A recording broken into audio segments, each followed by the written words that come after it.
Vllaznia është fituese e edicionit të 56 të Kupës së Shqipërisë pas fitores 2-0 në finale ndaj Tiranës.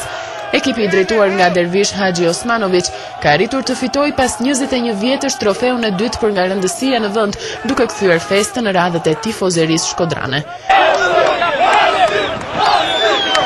Takimi i luajtur në Elbasan ka folur më shumë për vllazninë e cila arriti të shënonte që në minutën e dytë me anë të Gilman Vikës pas një krosi nga djathta të Xhevair Sukajt. Vllaznia më pas goditi edhe shtyllën me anë të Sukajt, ndërsa Tirana pati dy mundësi të mira me Daniel Gjafon, por që nuk arriti të shënonte.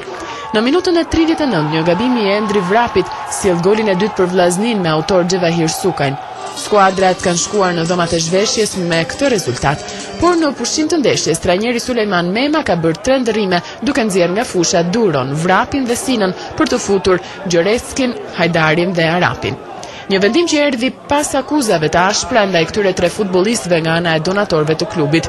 Gjithsesi, Bardheblut nuk kanë mundur dot të shënojnë as në pjesën e dytë përballë një vllaznie të mirë vendosur në mbrojtje. 10 minuta para përfundimit, Bardheblut mbeten me 10 lojtar për shkak të kartonit të kuq të Mohelebit.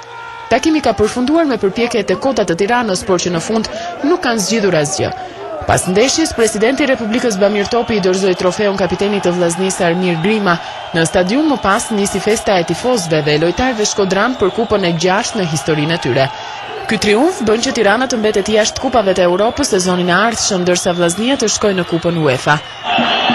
Është një sukses i madh për gjithë Shkodrën, është një festë e madhe. Lejoni të falenderoj Pricic, Shpinë, Elbasanin, presidentin Elbasanit, kryetarin e bashkisë që më kanë bënë një pritje madhështore. Falenderoj gjithë sportistat, gjithë njerëzit që na kanë mbështetur. Tifozërinë në mënyrë të veçantë, që nga Shkodra ka bënë një sakrificë të madhe. Janë shumë i gëzuar. Sigur kishim rënë si dyti. Për Bardheblut është sezoni më i keq i 15 viteve të fundit, kur ata e mbyllin pas një trofe dhe me një renditje katastrofike në kampionat. Humbja pritet të sjellë edhe një seri largime futbollistësh, duke paralajmëruar një verë të mbushur me zhvillime.